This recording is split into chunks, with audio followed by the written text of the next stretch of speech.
In the dead of night, in a lonely house on a hill, a young woman is giving birth.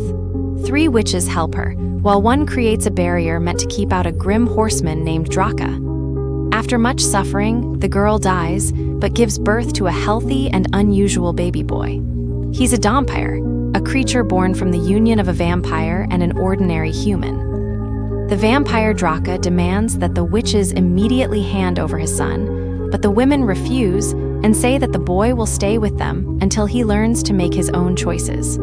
The action moves to the Balkans in 1992. A group of armed men arrives in a small village called Yuri after an armed conflict took place there.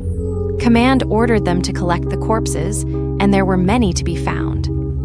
The soldiers discovered even more bodies in the church, and almost all of them were drained of blood. Suddenly, a surviving old man appears in the doorway and, with crazed eyes, starts insisting that a vampire did all this, and they need to call a Dampyr. A soldier named Stefan loses his nerve. He kills the old man, and then Captain Kuryak calls for backup to remove all the dead from the village.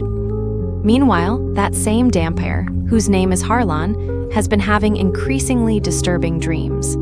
Today, he and Yuri have a job in a village, but Harlan has already managed to get pretty drunk before even arriving. He and his friend make a living by driving away all sorts of evil creatures at the request of superstitious peasants.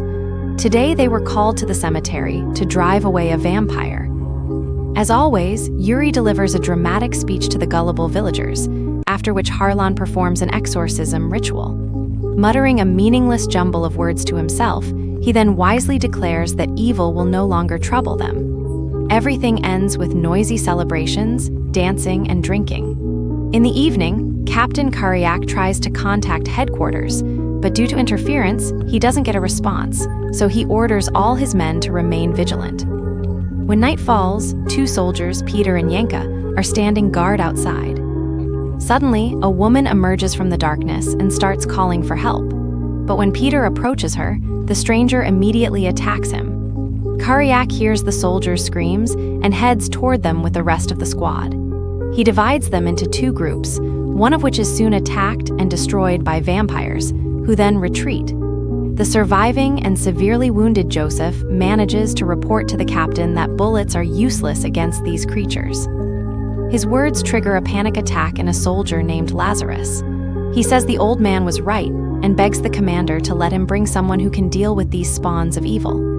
In the morning, Yuri and Harlan attend the funeral of a young girl, to which they were specially invited so the Dampyr could drive a stake through the deceased's chest to prevent her from turning into a vampire. On the way to the grave, Harlan notices the witch who raised him in the crowd, but doesn't react. Suddenly, 2 military men grab him and Yuri, and accusing them of being frauds, shove them into a car. On the way, Harlan recognizes his former fellow villager Lazarus among the kidnappers, and learns that their commander wants to talk to him. After arriving in Yuri, Harlan is immediately taken to the captain, where he asks why he and Yuri were arrested. Kuryak briefly explains that they were attacked at night by creatures not of this world, and asks the man about his work. To this, Harlan seriously replies that he is a Dampyr, a vampire hunter, but then suddenly starts laughing and declares that it's all made up, and he's just scamming naive people this way. However, the captain is not amused and in a rage.